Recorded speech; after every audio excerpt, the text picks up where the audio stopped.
This month, HASP will approach a milestone. HASP was founded on May 31, 1988, when its founding members met in Moss Auditorium. We will soon be 30 years old. Remember when some of us in our callow youth, influenced by the yippies of the 1960s, said, "Don't trust anyone over 30. Having learned from experience, I think the statement should be revised to, "Don't trust anyone over 130. When John Hollenbach founded HASP, all of the HASP classes were taught by HASP members who volunteered to develop their interests and ideas into courses to present to other HASP members. Our Constitution states, HASP is a peer-led institute for learning in retirement, constituted as a branch of Hope College.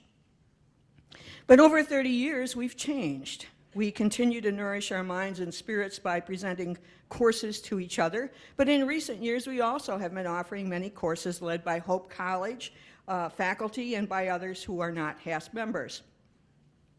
I encourage each of you to consider not only enrolling in courses, but teaching them. And if you have an idea for a course you would like to teach, read the curriculum article in the HASP Monthly Bulletin for the names of people who can help you turn your idea into a course. Be like the clerk in Geoffrey Chaucer's Canterbury Tales, about whom it was said, "Gladly would he learn and gladly teach." Several months ago, I told you about my New Year's resolutions to contribute something to the HASP Review and to finish reading War and Peace. Well, I've done both. And for those of you who haven't read or don't plan ever to read this doorstopper of a book, here's a condensed version of the best wisdom that I have mined from the classic. And these are all direct quotes from the book. Live so as to be ready for anything. The pleasure of doing good is the only certain happiness in life. Serenity comes with old age. Wisdom has no need for violence. Finally, death is an awakening. Now Betty Vosco, who chairs our membership committee, will introduce our new HASP members and guests. Okay, and now we have 6 members to welcome this morning. So I've asked them to come up here, starting with Mark Baer, Mary Heisman, Arlene Schoon. We're kind of tight this morning. Got lots of people here. Linda Slusser and Vern Slusser. And finally, last but not least, Leon Van Ries.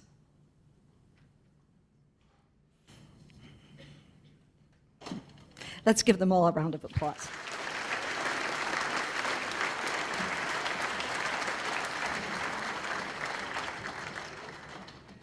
You may be seated.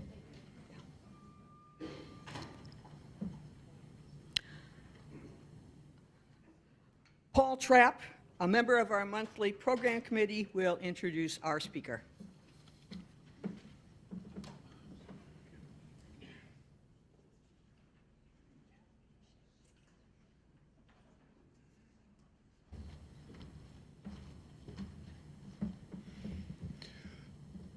Late last week, I received the program for the Historical Society of Michigan Upper Peninsula Conference. And there on the program is a proposal, a program for Yooper Talk. Well, I've got good news for all of the trolls. You know, those of us who live below the bridge. You don't have to drive to St. Ignace to learn about the Yooper Talk, because Catherine Reminger is with us today. Catherine was raised in Columbus, Ohio, the school with the red shirts. She attended Moreland State University in Kentucky, where she got a BA in English, an BA in French, an MA in English, and then decided to take on other languages. Studying the relationships of language, place, and identity, she began a 16-year study of how Yoopers talk, how they speak, how they are viewed by other people. What better place to do it than at Michigan Tech University, where she received her PhD in rhetoric and technical communication. I never knew they had a PhD in that. She's an author. You see the brochure for flyer for her book, Yooper Talk, which was published by University of Wisconsin Press. She taught school in junior and senior high school, where they have their own languages. And is now teaching at Grand Valley in the English department, where with her students she has begun a new study, the linguistic landscapes of Holland, Michigan. A view of Holland as a Dutch city. Let us welcome Catherine Remington.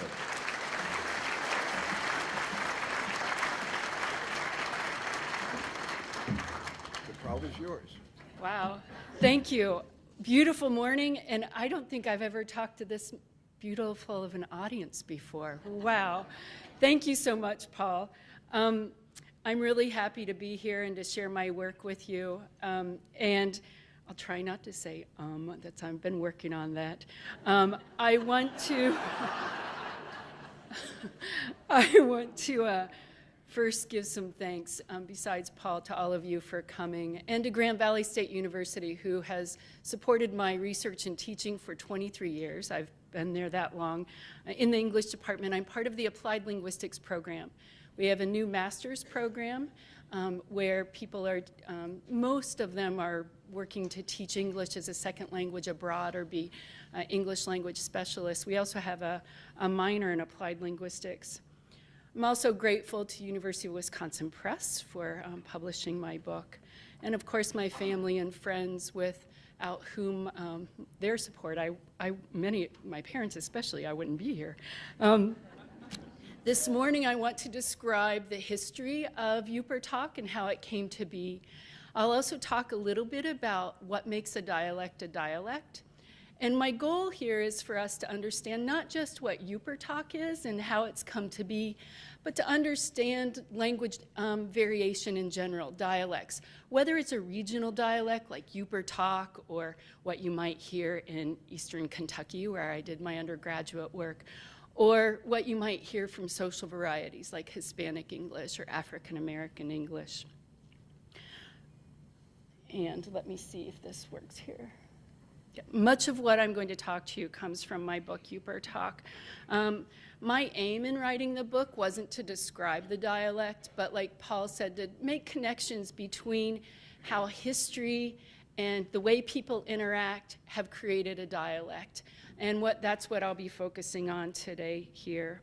I'm really interested in history and how historical events and that bring people together shape language, and not only shape language, but shape our ideas about languages and the people who speak them. And when I say languages, I include dialects there too. Excuse me. My data comes from what we call an ethnographic research approach, meaning I learn from the people. That includes interviews. I interviewed 75 people ages 12 to 92 in the early 2000s. I do a lot of archival research at Michigan Tech's archives, Finlandia University's archives, and Northern Michigan University's archives. I scan newspapers. I search the internet, lots of different ways where I find people talking about what it means to be a Yooper or using dialect features.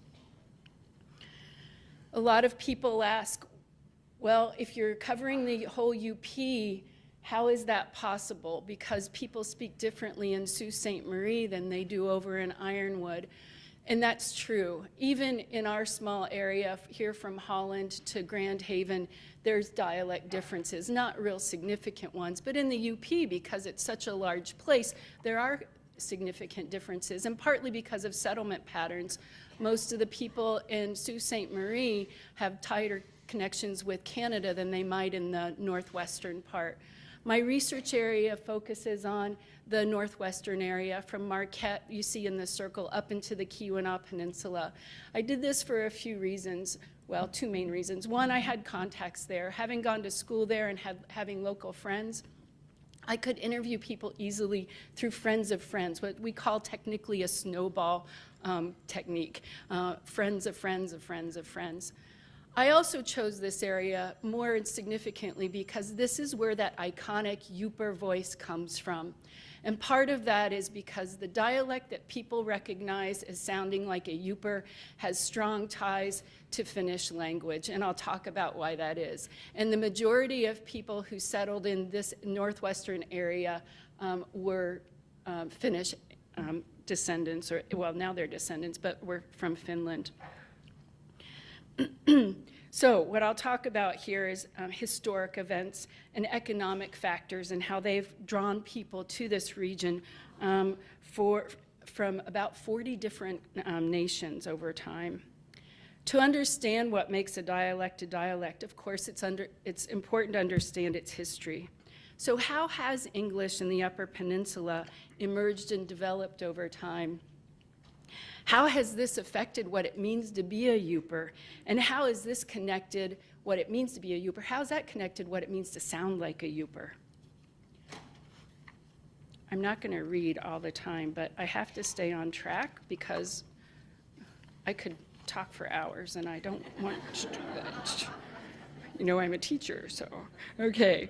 So, four main factors have affected dialects, regional dialects in general, and of course I'm focusing on the northwestern part of the Upper Peninsula. The history of English in that area isn't very old compared to other regional dialects. It wasn't until the mid-1800s that English speakers, mostly from the Midwest and the East Coast, regularly visited and then settled in the area. Compare that to, for example, where I grew up, Ohio, where there were English speakers in the 1700s, early 1800s. Excuse me a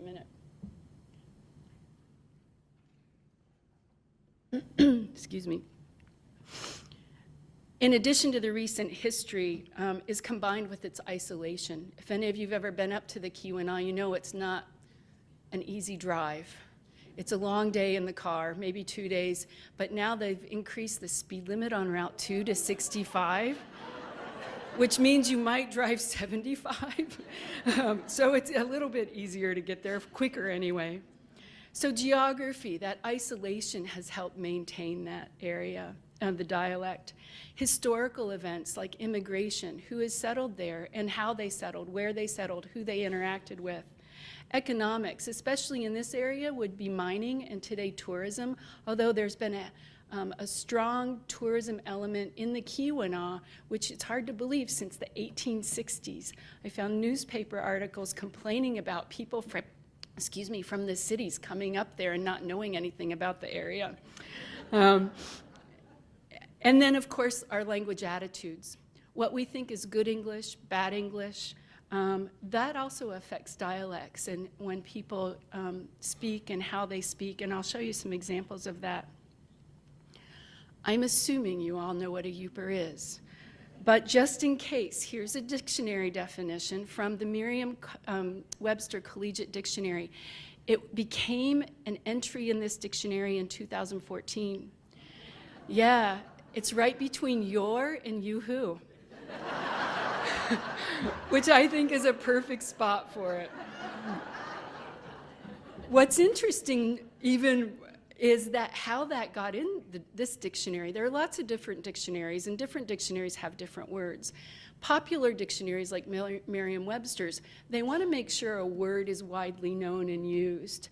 And there was a Scrabble player named Steve Parks. In 2002, he was playing Scrabble with a friend in Nobbinway, Michigan, which is on the northern edge of Lake Michigan. And he wanted to use the word Yooper. Anybody play Scrabble here? That Y is worth 10 points. So you want to use it. Well, his friend said, Yooper is not in any dictionary. You cannot use that word. So Steve Parks started soliciting Merriam-Webster's. And he did that smartly because that's one of the most popular dictionaries, the collegiate edition. It took him 12 years to get it in the dictionary, partly because the first editor said there was an editorial change. The first editor said there's not enough evidence of this word being popular. And he would send newspaper articles. He would send this and that. I don't know if he sent them Yooper bars, which are chocolate bars, and every kinds of things. But he sent, so there was an editorial change. And then the new editor finally said, okay, you've convinced us. It's in there, 2014.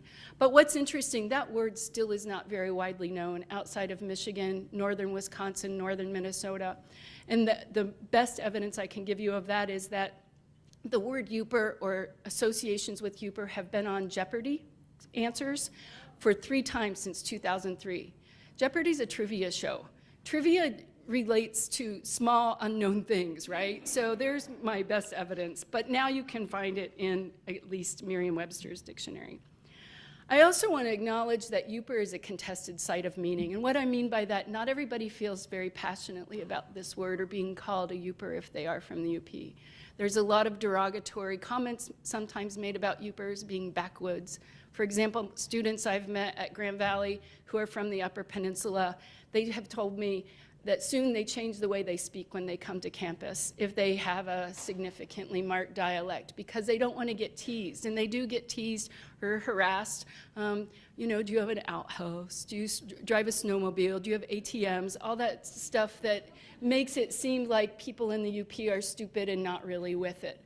And so I want to acknowledge the fact that I understand the contested meanings behind Yooper. And in fact, I didn't want to call my book Yooper Talk for that reason, but the publisher said, it will sell.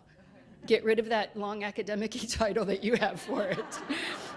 And they let me keep part of it because it's Yooper Talk dialect as identity in Michigan's Upper Peninsula. So anyway. Now, what's interesting that it's really not until the mid-1970s that the word Yooper becomes popular in print. We know that it existed in spoken language before. For a word to be in print, it has to be spoken first. Words don't just emerge in writing, right, out of somebody's pen or keyboard. It had existed well before that. But 1975, you can see on this timeline, is the first written evidence we can find from a newspaper in Bessemer, Michigan. You can also see in this list that there's some contested meanings. So for example, Michael Luukkonen, a sociologist at Northern Michigan University, he's a filmmaker, and he created a documentary about living in the UP, and he wanted to call it Yoopers. But there was so much resistance, especially from older residents who have a more strong feeling against the use of the word Yooper. He changed the name to Good Man in the Woods. If you haven't seen it, it's a really good film. I would recommend it. What's also interesting to me in this timeline is that you can see in the 1980s, people start recognizing that there are dialect features that get attached to being a Yooper.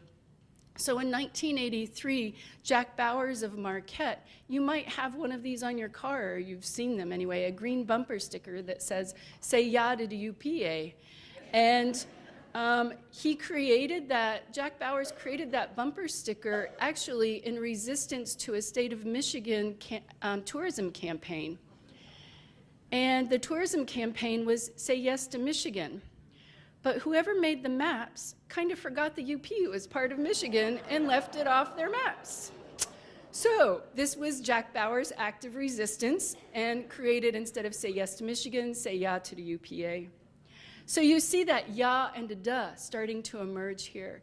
You also see in 1986 the band the Yoopers, and you might be familiar with them. One of their most popular songs is "Grandma Got Run Over by a Reindeer," among a lot of other things about scatological and lots of beer drinking, but we won't go there. It's too early in the morning. They changed their name in 1986 from the Yoopers to the Yoopers. So something starts happening in the 1980s where it's not that people suddenly say, oh, wow, there's a dialect here, but they start commodifying or taking certain dialect features and making them things because they're recognizable and valuable. And one of the ways that you can see that today are t-shirts and that bumper sticker and different things with some dialect features, but not all. And I'll talk about that in a minute here too. Now, let me get back into the history a little bit. For at least 5,000 years, the Anishinaabe have lived seasonally in the UP, and they mined copper there too, even on Isle Royal. But it wasn't until the 1600s that French missionaries, French-Canadian voyageurs, and European explorers regularly visited the area. Excuse me. Over the next century, expeditions were made to investigate the rich iron and copper deposits, which led to determined effort to mine the region. And discovery of the world's largest copper deposit, native copper, was in 1842 by our state geologist Douglas Houghton, and Houghton, Michigan, and Houghton Lake are named after him. With that discovery of the copper, drew thousands specifically to the Keweenaw Peninsula, and for that reason today it's called the Copper Country. Locally, most people don't call it the Keweenaw. The Keweenaw usually refers only to the tip of the Keweenaw, Keweenaw County, and most people will call the Copper Range area the Copper Country. From 1840 through the early 1900s, that area was a booming copper and iron mining region, but also timber and fishing. In order to get at the rock beneath the land, they had to clear it, and timber was a huge industry. In the Keweenaw Peninsula alone, in the early 1900s, it boasted a population of 80,000 people. That was in 1900. Today, Calumet, Michigan probably has about 800, if it's lucky. It's really shrunk, but economics has changed there. So soon the area became known as the Copper Country, and the entire Upper Peninsula at that time recorded a population of 175,000 people. That's quite a lot. And most of the adults, especially the men, were involved with mining in some kind of way. The majority of those who came to work in the mines and related industries like timber I had mentioned settled in Marquette, Houghton County, and they were from Finland, Cornwall, Italy, France, but many of them came from French-speaking Canada, Sweden, Croatia, which was the Austrian Empire, part of that at the time, Germany, Ireland, Slovenia. There's even evidence that there were Chinese speakers in Houghton County at the time. In addition to being pulled to the region for economic prosperity reasons, jobs, especially during this time, World War I, there were famines, there were things happening in Central and Western Europe and Scandinavia that pushed people to the area as well. Excuse me. Many mine laborers, primarily French Canadians and Finns, but also others, including the Anishinaabe, farmed in the UP. So agriculture has also been, despite the short growing season, farmed in the UP since the mid-19th century. An interesting fact, during World War II, the UP was one of the largest suppliers of potatoes to the troops abroad.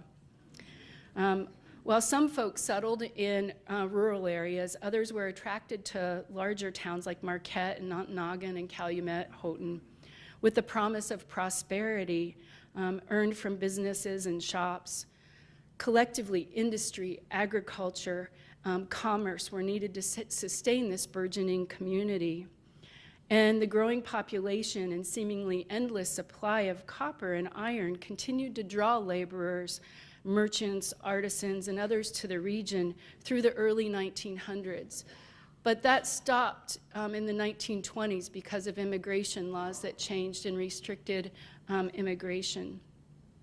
With the immigrants came many languages, and this group of folks were from Norway. They spoke Norwegian. I like this picture, one, because it shows them in their Sunday best, and that little dog up front is really cute.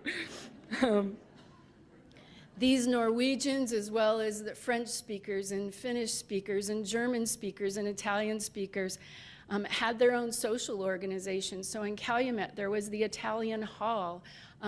Today, in one of the churches in Calumet is known as the German Church. In Lake Linden, there's the French Church. Churches had services in the languages that the congregation spoke, which makes sense. So these kinds of social organizations and religious practices helped maintain languages for a while. In the early 1900s, the Houghton Hancock area newspapers were printed in 6 different languages. That's a lot.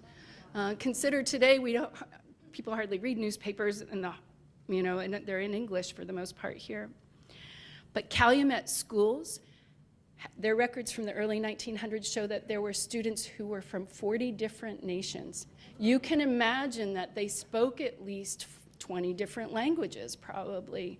Now, because the majority of settlers in the area did not speak English as a first language, they learned English from other non-native English speakers. So they learned an accented English, and that's another reason why the dialect is as distinct as it is, because of that. What we recognize as Yooper talk today is really this accented English, and I'll show you some evidence of that in a minute.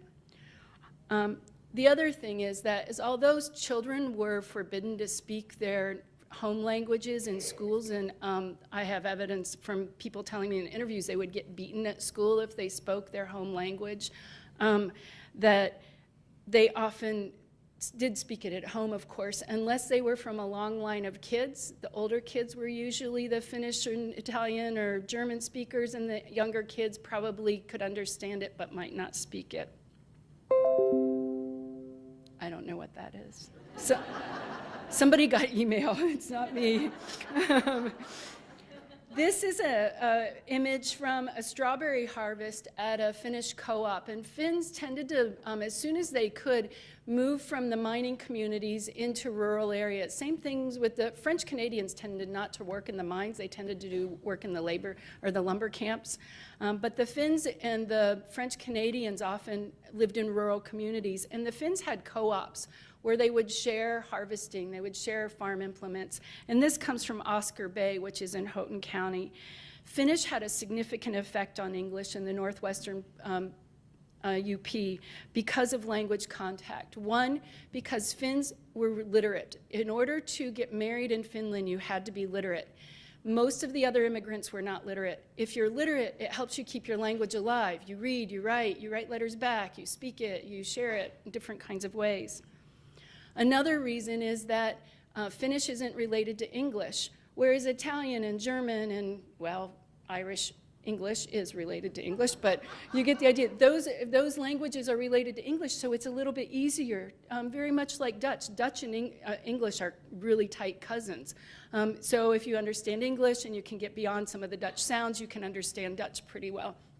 Now, with Finnish, it's not related at all. In fact, Finnish, Hungarian, and Estonian are the only 3 languages in their language family. And for that reason, it was harder for Finns to learn English. Also because of isolation. Not only did Finns tend to live in rural communities, but they were often socially ostracized because they were seen as communists or socialists. And many of them were, but they were escaping the Russian war with Eastern Finland at the time. So it's a complicated history with the Finns there. A third reason, besides the literacy and not being related to English, is that the Finns were the largest group to immigrate, and they were the last group to immigrate. So because of that, it had a more lasting influence. Because of literacy, families kept Finnish alive in their families for 4 and 5 generations. That's not typical. Even today, if people come to the US, really any country, and speaking another language, by the 3rd generation, that 3rd generation is monolingual.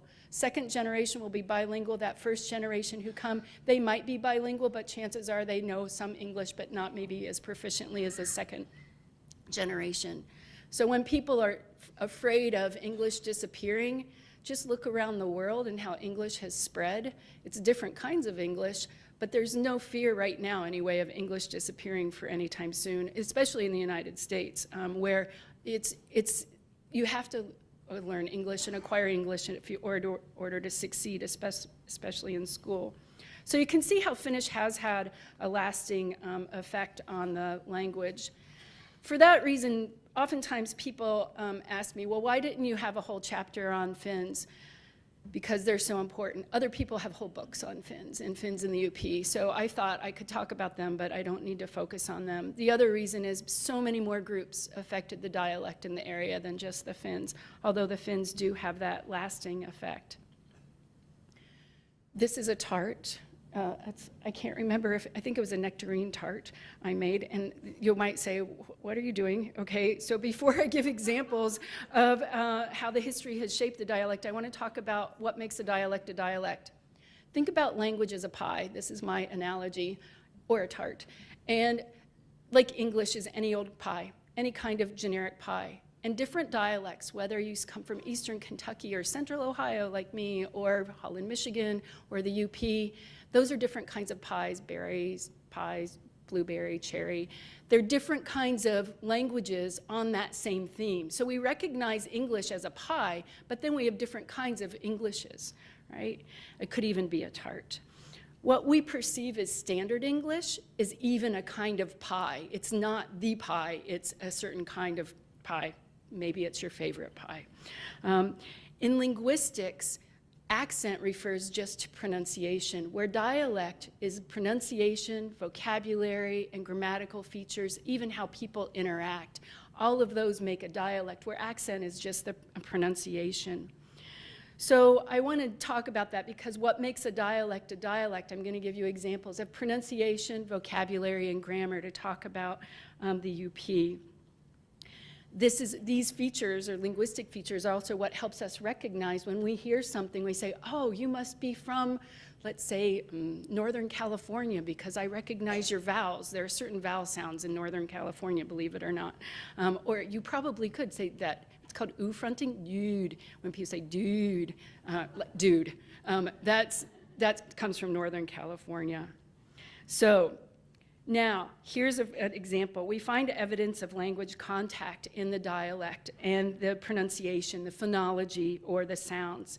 Here are some features. I'm using some linguistic terms here that I'll explain. So, for example, that duh from the is very common in a lot of areas. It's not just unique to the UP. We have it in Wisconsin, you hear it in Chicago, you hear it all over the world where people speak English. That's because that TH, those TH sounds, the, like in the, and th, like in thigh, those are rare. English is one of the few languages that have that sound, so it's hard for people who speak English as a second language to make them. So they do the next closest sound in their mouth, and t and d are the next closest sound. So you say yada de UP example, or Escanaba in the moonlight. What I mean by a glottal stop is air comes up in the middle here. When I say mitten, you hear that mitten, I block it off, or Batman. In the UP, sometimes instead of that soft TH, some people will say that glottal stop. So I have a friend from a town called South Range. She calls it Sout Range, not Sout, and not south, but south, and that's that glottal stop. Air comes up here and your velum comes and chops it off, really. We call it a stop.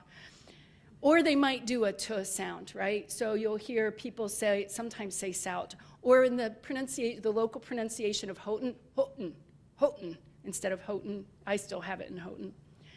The voiceless stops are p, t, k, and this is evidence from Finnish, for one. Finnish always doubles those consonants, so people will have winter, book, stop. It's probably also a feature maybe from Cornish English where people would have pronounced that T in winter, where I would say winter, right? Also, that what I mean by back and low the like in pasty or camp, for many people in the UP, in the northwestern part especially, it might sound more like pasty, camp, versus pasty and camp. And those are effects of languages contact, the European languages. Boat instead of boat, so that your tongue, what I mean by low and back, your tongue goes low in the mouth and back, boat, instead of boat. In Marquette especially, you hear people talking about, instead of saying out, it will sound like oat. I'm going oat, and that oot and a boot, that's Canadian, but oot, oat, and a boat. And then what I mean by raised ow and I before voiceless consonants, so if you have a s sound, for example, house, ice, And then that stress first syllable. Toivola is a really good example. It's a town in Houghton County. It's a Finnish word meaning hope. And some speakers pronounce it Toivola, and some people pronounce it Toivola. Toivola is closer to Finnish. Finnish stresses the first syllable of every word. And local people will say Toivola, where when other people see it, they might say Toivola. So those are some examples of language contact, and you can see especially from European languages. This is a really, oh, I skipped one. I have to go back to the S here before I go to this next part. So Finnish doesn't have a SH sound, sh, so Finnish, many speakers used to. This sound, this substitution has died out for the most part, but people would say s instead of sh, so you might go to a bar and hear people order a sot and a beer instead of a shot and a beer. Yeah, so this is a little quiz. This is the name of a street. Finnish doesn't have the letter, yes, I know it's early in the morning, but I'm a morning person, so I can do this. Finnish doesn't use the letter C in its alphabet. Now, I just told you that Finns who speak English don't have the letter or the sound sh. They'll do s instead. This is the actual name of a street, so I'm not trying to be naughty here. In the front is a handmade sign, and in the back you can see the official sign, Kausit Lats. Most people who even live in Houghton County do not know the history of this. This is, for me, it's a prime example how knowing the history of an area and will help you understand the local dialect. Kausit Lats is the name of this street. Down this street at one time was a communal pasture for people who lived in the mining community for Quincy Mine. You can kind of see in the background a metal structure, that's the Quincy Mine hoist. And the company, mining company, Quincy Mine, Calumet and Hecla, provided, we had to buy it, pay for it, rent it, housing down this road for its mining families. Most of the families had their own cow or a cow shed attached to a house or single stall barn. In the morning, they would, somebody in the family or a neighbor would walk that cow to the flats, and that's where cows would do their thing. Now you're thinking, well, I got the cow sit part. What about the flats? Finnish doesn't allow for a consonant combination at the beginning of a word, meaning two consonants together. So what ends up happening, people who speak English as a second language will drop that f from flats and just say lats. So have you been able to translate this now? Did you pass the quiz? Good.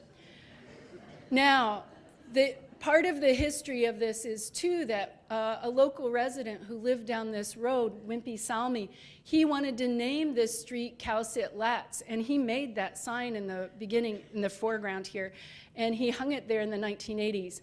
I was up in Houghton in March, and all that's left is the rebar. People would steal the sign over and over and over again. So somebody knew what was going on. But what's interesting to me is that after he died, he didn't keep making the sign. Of course, he couldn't. He had passed away. But the rebar remains. What ended up happening in 2001 with the emergency phone system, 911 coming in, many of the rural streets, and this is a relatively rural street, didn't have names. They were either known by the mining location or a geographic marker, or people who lived down the road, like, oh, that's the Lamingas, because the Lamingas lived down that road. So roads had to be named. So Wilbur Salmi went to the township board and said, I want to name this street this, and they agreed because of the historical context, and they probably thought it was funny, and now that road is officially called Kausit Lats. So you can see here how understanding the history not only helps you understand the sign, but understand why that sign is the way it is. It's the sociolinguistic, the social and the linguistic history as well. Now, we also find evidence of language contact here in the use of the word pronunciation sauna.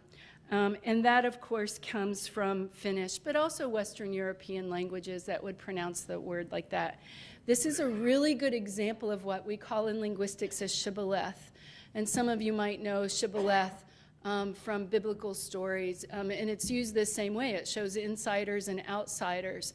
It's a local pronunciation that people will do and show that they're from the place, but outsiders typically don't know. Other examples would be like Idaho, Boise, Idaho. People in Idaho say Boise. I say Boise. Many of you probably say Boise. I come from Columbus, Ohio, not Columbus, Ohio, Columbus, Ohio, right? I could explain the phonological reasons for that, but I won't. But what it does ideologically or mentally is that value-wise, it shows, hey, I'm from that place. Sound is a really good example. This insurance company, they had these signs outside of Marquette, near Ishpeming, actually. And what they do here, we don't insure saunas, we insure saunas. They're really smart because they're using this local dialect feature to say, you can trust us. We're local. We understand you. We understand the area. We understand your insurance needs. So it's using language as, again, this commodity, a thing, because it's valued and recognized, and it helps sell insurance.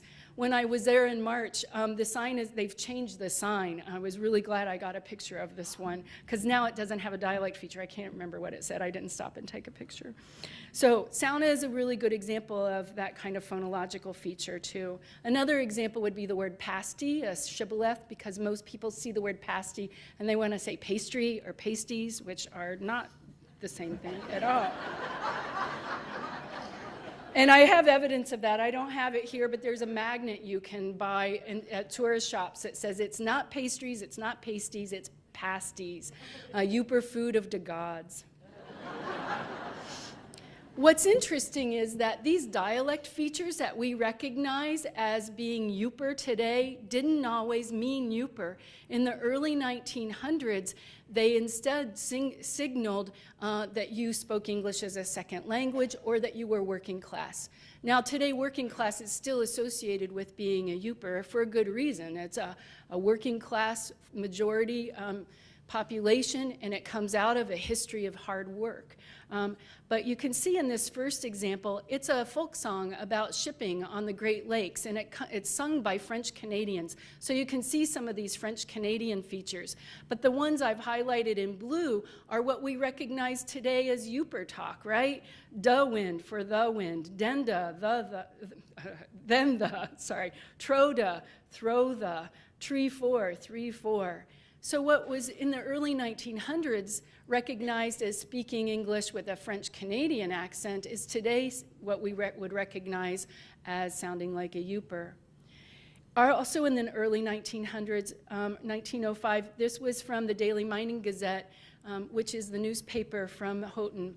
But it was copied and reprinted from the Cleveland Leader, which shows me that these features were recognized as working class features throughout the Midwest at least.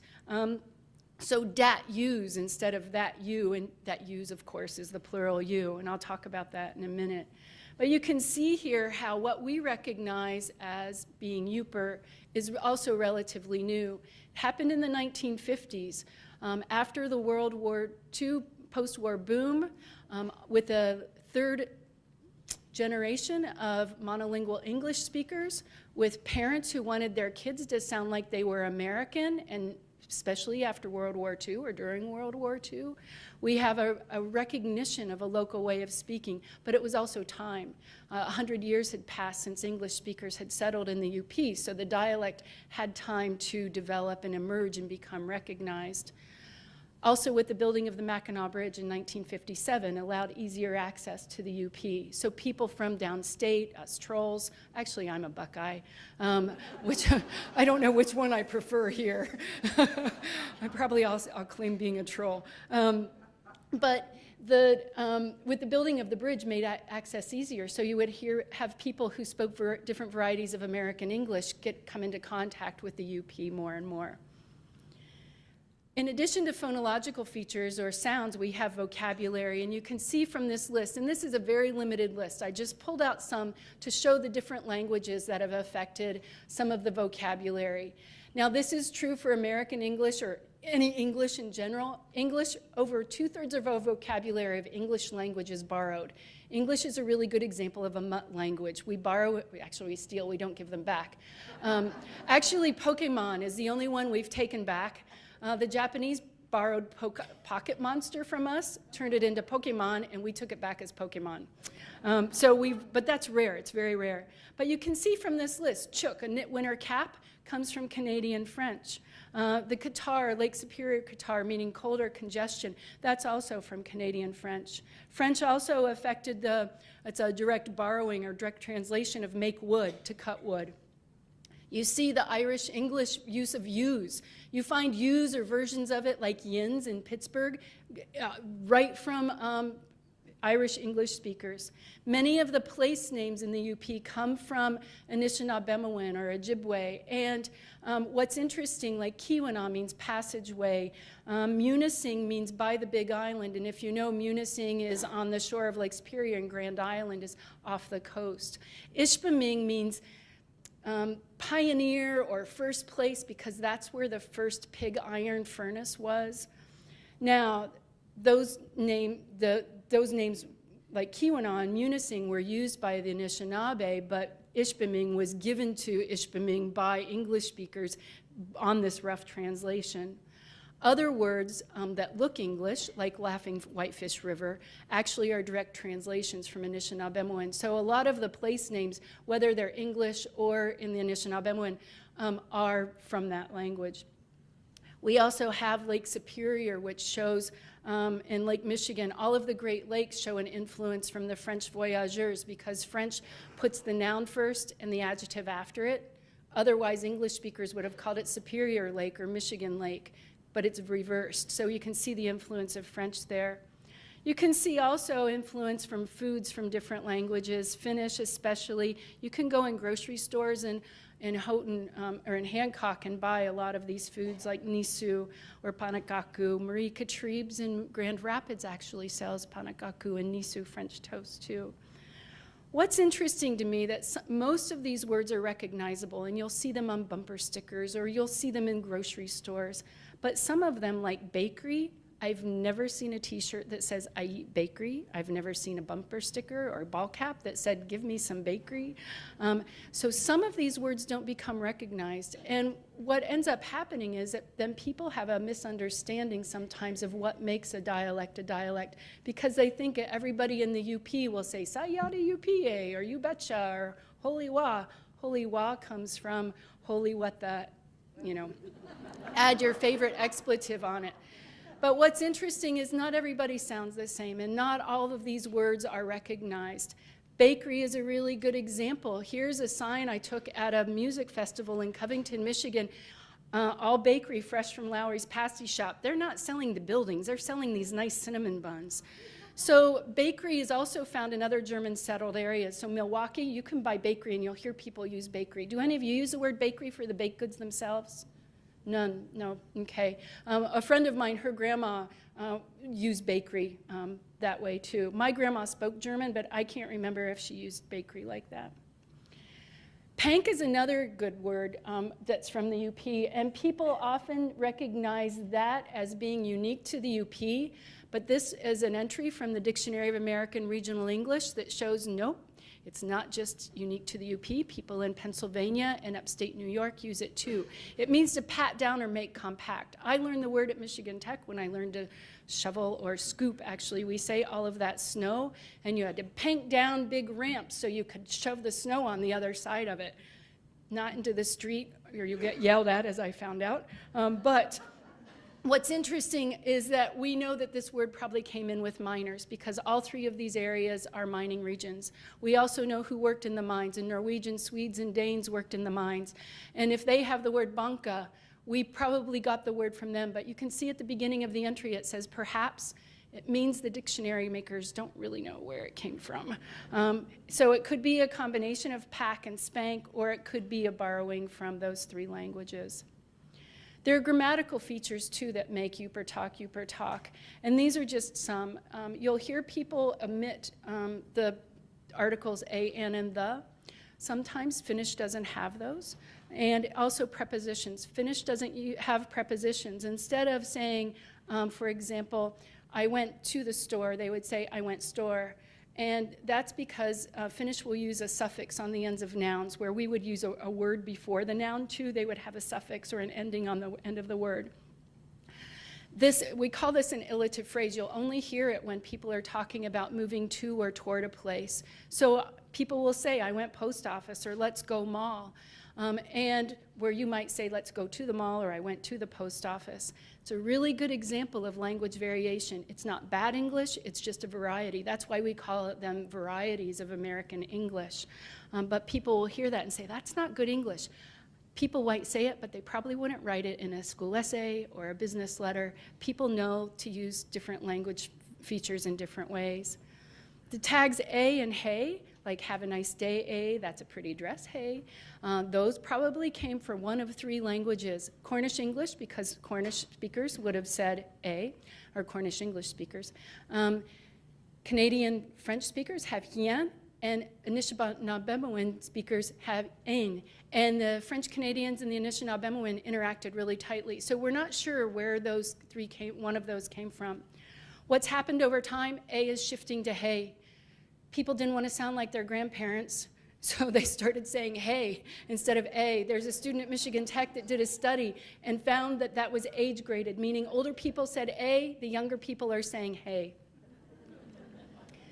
You can see the effects of language attitudes when people have attitudes about what it means to speak good or bad English and how that can affect students. I'll just read this. 3 summers ago, while attending classes, I was sitting in class listening to the professor read over the syllabus. She veered from the syllabus when she began speaking about the upcoming oral presentations. At this point, she polled the class to find out how many Yoopers were in attendance. I looked around and no one raised a hand, including myself. So you know there were others in the audience, right? She recognized. I did this for 3 reasons. 1, I was a freshman. 2, the class terrified me. And 3, I was not going to be studied all term as if I were a dying species. She continued with a comment about Yoopers who attend the university by stating, when they're giving presentations, I always feel so sorry for them. The class chuckled, agreeing that Yoopers sound funny, and showed sympathy. About 10 minutes later, I left the class and almost left the university. So this student dropped a class and almost dropped out of school because she felt so humiliated for who she was because of the, I get really choked up on this. It's not me, but I haven't cried in front of an audience in a long time. But you can see how significant this is. This is her identity. Language is our badge of identity. It marks who we are, where we're from, our communities, our families.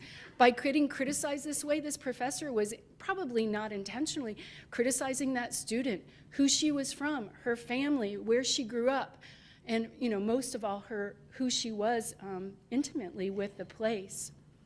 But tied to those kinds of negative attitudes, we also have a strong pride about being Yoopers. I'm not a Yooper. My husband's grandparents were Yoopers, and his great-grandfather was a lighthouse keeper in the UP, so I kind of have connections. I take great pride in his family that way. But other people do too about being Yooper, and you can see this, how Yoopers mapped onto the UP. There's pride about being tough, growing up and living in a place where you have snow 11 months of a year.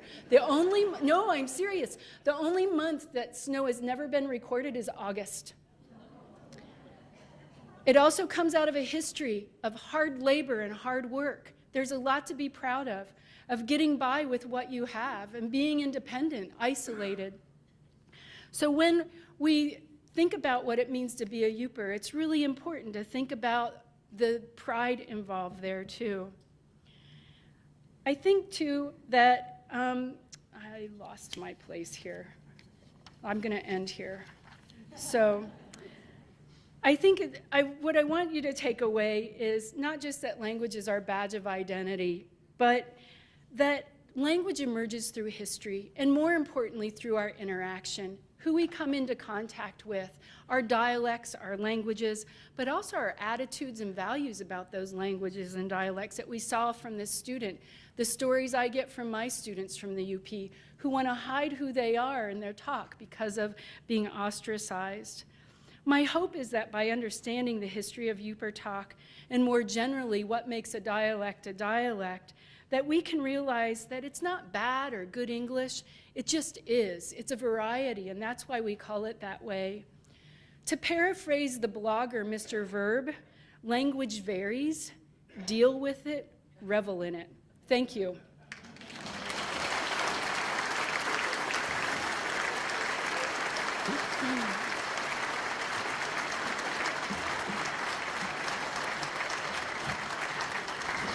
Okay, we have time for about 2 questions.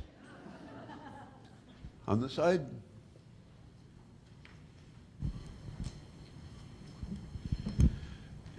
Do you find similar problems with people who grew up in, say, West Virginia, with them going to, say, Ohio or other places east with from where they're from? Yeah, in fact, there's a linguist, sociolinguist, Kirk Hazen, that has a website about the West Virginia Dialect Project. And it's about helping teachers help students make that bridge between what's expected in school and home language, but also creating public awareness. And there's also a project in North Carolina called the North Carolina Language and Life Project. We find it everywhere. There's a lot of research on African American English, and starting with Hispanic English too.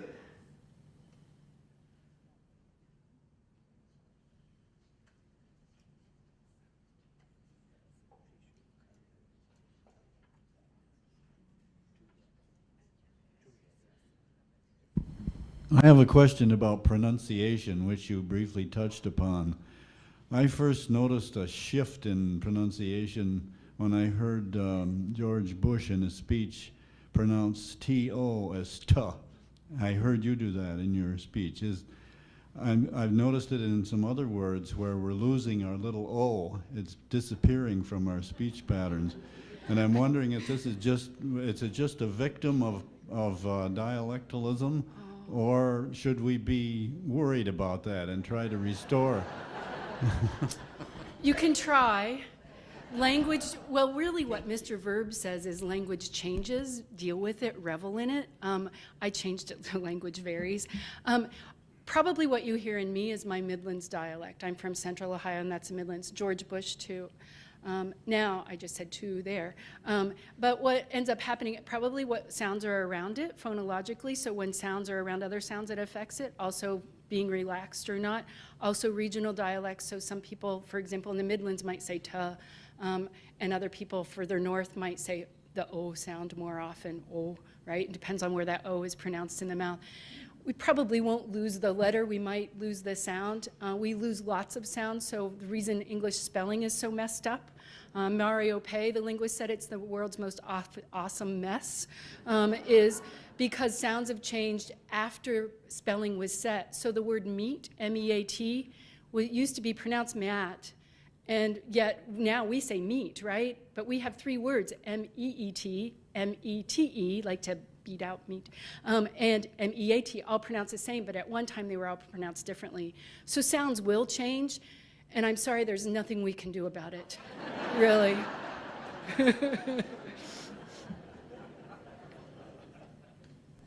The clock keeps ticking, so I want to thank you so very much for Thank a program you. that was both very informative, very entertaining, and it's been a pleasure. Thank you. Thank you all very much.